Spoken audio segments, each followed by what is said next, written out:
Assalamualaikum warahmatullahi wabarakatuh. Perkenalkan, nama saya Muhammad Jelhak, di belakang 090. Saya mahasiswa mata kuliah Bahasa Indonesia semester antara tahun 2020. Pada momen kali ini, izinkan saya untuk menjelaskan apa itu tinjauan pustaka. Tinjauan pustaka itu adalah suatu referensi dari hasil teoritis. Ini pada definisinya ya, pada dari hasil dari teori-teori yang mana muncul dari beberapa penelitian yang memang digunakan untuk menjadi tinjauan terhadap penelitian yang akan berlangsung. Tapi sebagaimana kita mahasiswa, kita lebih memahami tinjauan pustaka itu sebagai referensi yang khusus untuk menjalani kegiatan praktikum, di mana kita biasanya mengisi tinjauan pustaka dengan definisi, dengan tinjauan-tinjauan yang kompleks tentunya. Dan juga pada kesempatan kali ini saya ingin menjelaskan sebenarnya apa sih tujuan dari tinjauan pustaka.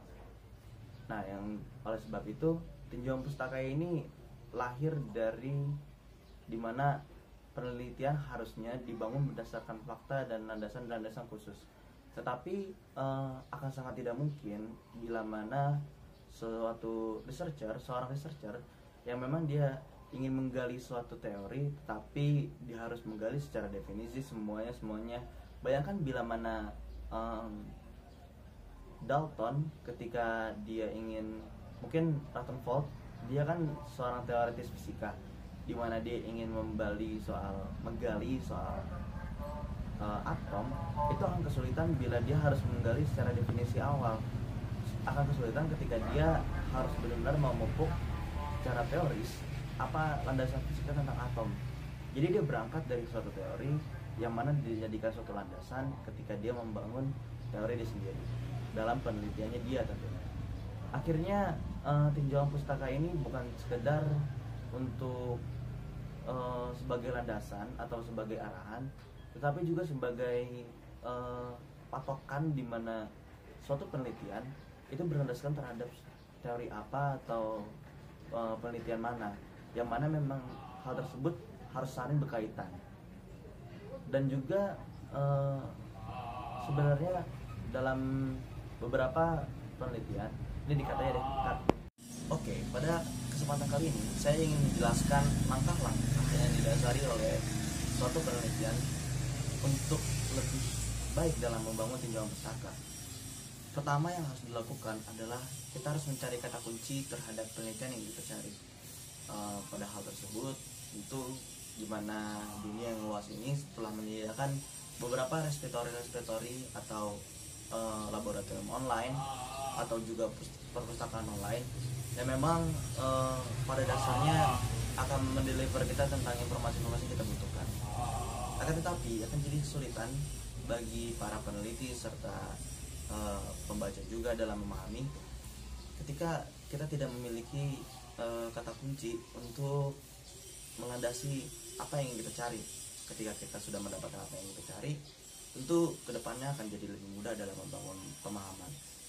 Lalu langkah kedua, yang pertama yang harusnya kita lakukan dalam langkah kedua ini adalah membaca penelitian itu satu persatu. Tapi jangan terlalu overreading dalam memahami penelitian. Cukup membaca abstraknya dalam guna supaya ketika kita melihat ketidakcocokan, kita bisa langsung move on ke literatur selanjutnya atau penelitian lainnya yang didasari oleh paper.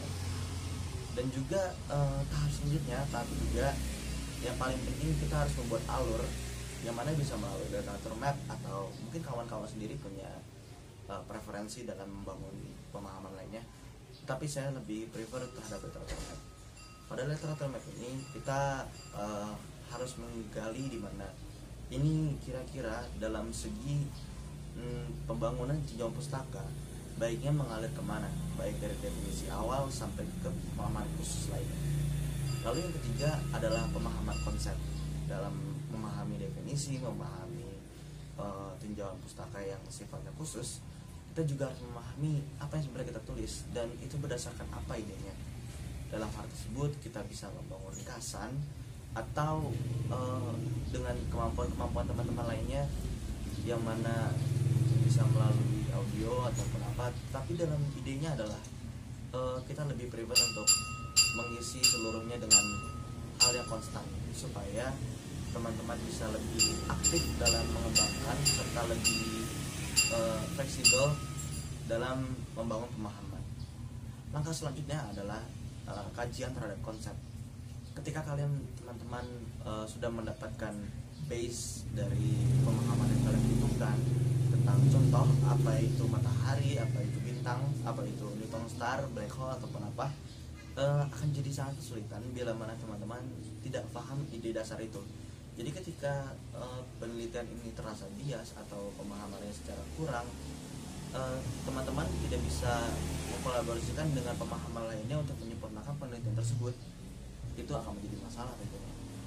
Dan dalam tahap kelima ini, alangkah baiknya kalian teman-teman fokus untuk memahami konsep tersebut. Dan selanjutnya, tahapan yang terakhir adalah parafrase. Tentu di dunia akademik,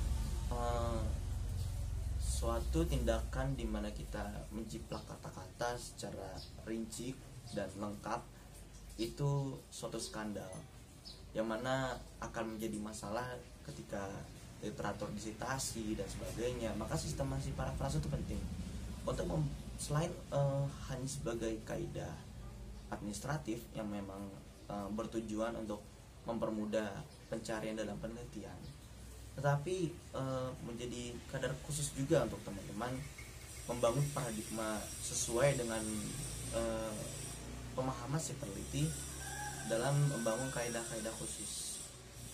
Jadi sebenarnya inti dari sebelumnya itu adalah buat semua dari umum, cari sebanyak-banyaknya, lalu kerucutkan dengan teknis dan taktis. Sekian video saya. Assalamualaikum warahmatullahi wabarakatuh.